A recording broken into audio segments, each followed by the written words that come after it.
बहुत समय की बात है, हमारे देश में मृकांडु और मरुद्वाती नाम के पति पत्नी रहते थे। हिमालय पर्वत के उत्तरी भाग में हरे भरे पेड़ों और पर्वतों से घिरे अपने छोटे से आश्रम में वे बड़ी श्रद्धा और भक्ति से शिव जी की पूजा किया करते थे।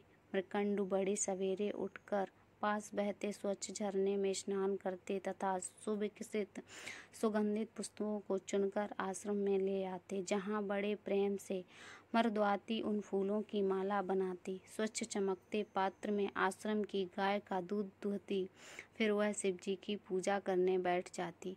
उन्हें दूध से नहलाती, मंत्र पढ़ती और श्रद्धापूर्वक प्रणाम कर माला भेंट करती। इस प्रकार रहते और शिव जी की आराधना करते बहुत समय बीत गया। मृकांडु और मरुद्वाती की आयु बढ़ने लगी, परंतु उन्हें पुत्र का मुख देखना नसीब न हुआ। वे चिंता करने लगे, बुढ़ापे में हमारी देखभाल कौन करेगा, देवताओं की पूजा कौन करेगा, आश्रम की रक्षा कौन करेगा, क्योंकि उस जमाने में जमीन जोतकर अन्न उपजाने को पृथ्वी की पूजा करना कहते थे। आकाश, वायु, अग्नि और जल, प्रकृति, इन वरदानों का उनके नियमों के अनुसार प्रयोग करना ही उस समय में इनकी पूजा करना समझा जाता था और सारे विश्व की कल्याण कामना ही शिव जी की पूजा थी। सब लोग मिलकर एक ही समय में विश्व की कल्याण की कामना करें, संसार की सहायता के कामों में लग जाएं, इसलिए शिव जी के व्यक्तित्व की कल्पना की गई थी। क्योंकि शिव जी का ध्यान करते ही लोगों का ध्यान उनकी कल्याणकारी प्रवृत्ति पर केंद्रित हो जाता है। अंत में हताश होकर दोनों पति पत्नी एक दिन शिव जी का ध्यान करते हुए आश्रम के निकट बैठ गए और बोले, भोलेनाथ, अब हम यहाँ से नहीं उठेंगे जब तक तुम हमारी इच्छा पूरी नहीं करोगे। बैठे बैठे उन्हें बहुत समय बीत गया, परंतु उनका दृढ़ संकल्प नहीं टूटा। उनका विश्वास था कि हो न हो एक दिन शिव जी जरूर उनकी प्रार्थना सुनेंगे और उनकी इच्छा पूरी करेंगे, क्योंकि उन दिनों अपनी हठ मनवाने, अपना संकल्प पूरा कराने का एक ही तरीका था, तपस्या, जो कि आजकल के उपद्रव, हड़ताल और तोड़फोड़ करने से कहीं अच्छा था। आखिरकार शिव जी ने उनकी प्रार्थना सुन ली। उनकी तपस्या के आगे उन्हें हार माननी पड़ी। एक दिन बड़े सवेरे जब नित्य कर्म से निवृत्त होकर पति पत्नी ध्यान मग्न बैठे थे, तो अचानक शिव जी प्रकट हुए। भस्माकित, मुस्कुराता चेहरा, नीला कंठ, माथे पर तीसरा नेत्र, हाथ में त्रिशूल, गले में सांप की माला, सब कुछ ठीक ठाक था। बोले, मांगो, क्या मांगते हो? भगवान, हमें पुत्र की प्राप्ति हो। वे बोले, अच्छा, यह बात है। शिव जी ने हंसकर उत्तर दिया, कहो, कैसा पुत्र चाहिए? गुणी, परंतु कम आयु वाला अथवा निर्गुण और बहुत दिन जीने वाला। मरुद्वाती ने पति और देखा और फिर कहा, भगवान, हमें गुणवान पुत्र चाहिए, चाहे वह कम दिनों तक ही जीवित रहे। तथास्तु कहकर शिव मेघ मंडल में बिजली के समान अंतर ध्यान हो गए। ठीक समय पर मृकांडु दंपति के यहाँ पुत्र उत्पन्न हुआ। नाम रखा गया मार्कंडेय। ठीक ही है, मृकांडु का पुत्र मार्कंडेय ही तो कहलाएगा। मार्कंडेय अभी 5 वर्ष का ही था कि उसके पिता ने उसे शिक्षा देना शुरू किया। बेटा, हमेशा सच बोलना, प्रकृति के जीवों से मेल मिलाप से रहना, उन्हें बिना कारण कष्ट मत पहुंचाना, कर्तव्य पथ से कभी न हटना। भगवान शिव की कृपा से हमने तुम्हें पाया है। उनके कहने के अनुसार तुम्हारी आयु अधिक नहीं होगी, परंतु यदि तुम परिश्रम करोगे तो सब गुण तुम में वास करेंगे। माता मरुद्वाती की नित्य प्रति पुत्र को आश्रम सेवा का कार्य सिखाती, पेड़ पौधों को देखभाल, पृथ्वी से अन्न का उत्पादन, भोजन तैयार करने की कला, आश्रम की सुरक्षा, फिर शिव जी की पूजा, जो सर्वोपरि थी। सभी कामों में मार्कंडेय अपनी माता के साथ रहता, उससे सीखता, उसकी सहायता करता। जब वह 12 वर्ष का हुआ तो माता पिता से आज्ञा लेकर दक्षिण दिशा की ओर चल पड़ा। उसकी तीव्र इच्छा थी कि वह ऋषि अगस्त्य को खोजकर उनसे विद्या प्राप्त करे। उन दिनों दक्षिण में अगस्त्य का बहुत नाम था। दूर दूर से लोग आकर उनसे ज्ञान प्राप्त कर रहे थे। सुना जाता था कि वे पशु पक्षियों को, भालू बंदरों को भी पढ़ना लिखना सिखा देते थे। दक्षिण पहुंचकर मार्कंडेय ने सबसे पहले एक सुंदर नीले रंग का पत्थर ढूंढा और बड़े प्रेम परिश्रम से उसे चिकना बनाकर शिवलिंग स्थापित किया। फिर वह प्रतिदिन नियम पूर्वक शिव जी की पूजा करने लगा। शिव मंदिर की सफाई, दूध और बेल के पत्तों को लाना, मंदार के पुष्प बीजों को ढूंढना, उनकी माला बना, फिर स्नान कर सब कुछ शिव जी को अर्पित कर देता।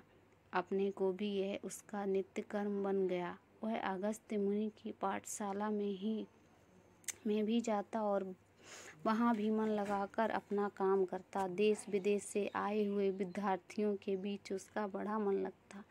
एक बार सप्त ऋषि यात्रा करते हुए दक्षिण की ओर आ निकले। मार्कंडेय ने बड़ी श्रद्धा और भक्ति से सप्त ऋषियों की सेवा की।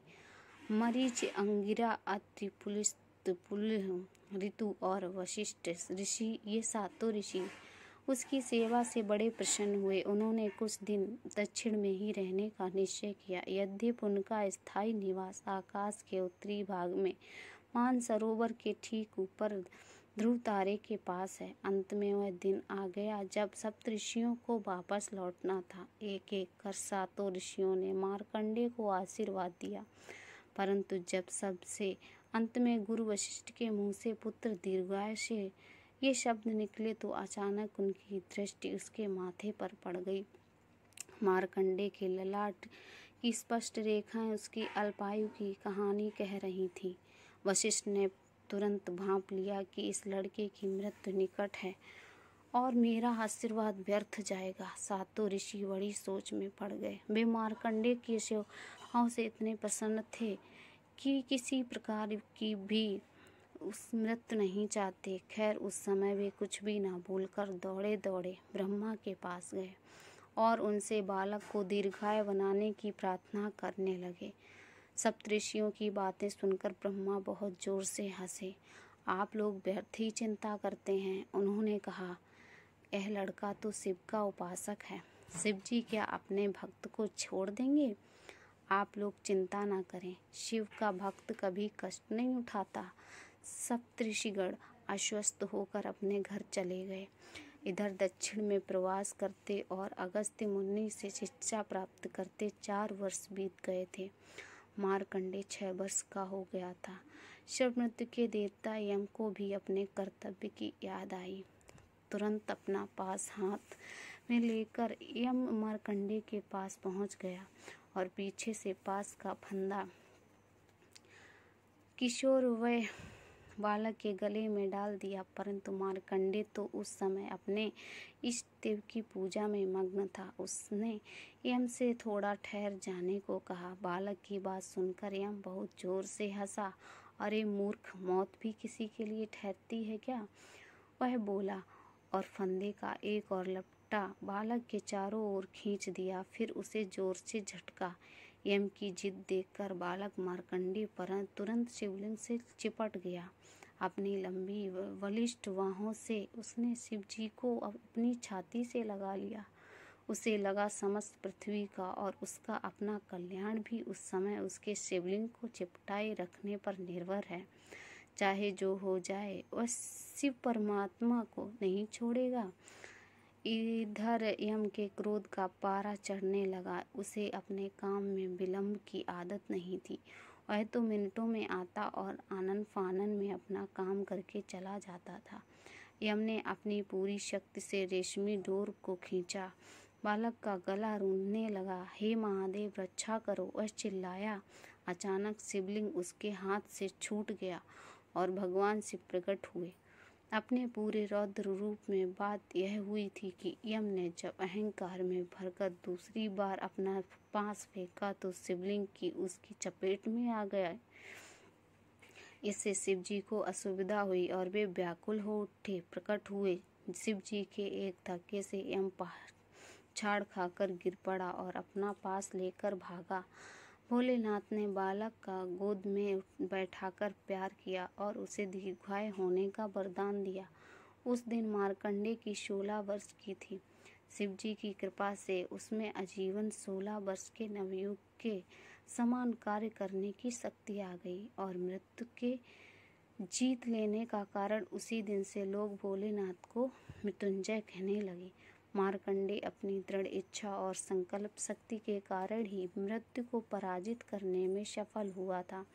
यदि उसमें स्वयं जीवित रहने की प्रबल कामना न होती तो शिव जी भी उसकी सहायता नहीं करते, क्योंकि भगवान उन्हीं की सहायता करते हैं जो स्वयं अपनी सहायता करने को तत्पर रहते हैं। मृत्यु के मुख से बचकर किशोर मार्कंडेय और भी अधिक परिश्रमी से पढ़ने लगा। उसके ज्ञान और विद्या की ख्याति दूर दूर तक फैलने लगी। मार्कंडेय बहुत काल तक जिए। अच्छे बुरे स्त्री पुरुषों को उन्होंने बहुत निकट से देखा, प्रकृति की विनाशकारी और कल्याणकारी शक्तियों को अलग अलग पहचाना और फिर अपने इस ज्ञान के निचोड़ को अर्पणी पुस्तक मार्कंडेय पुराण में लिख दिया। दोस्तों, अगर आपको मेरी वीडियो पसंद आई हो तो चैनल को सब्सक्राइब, लाइक और शेयर जरूर करें।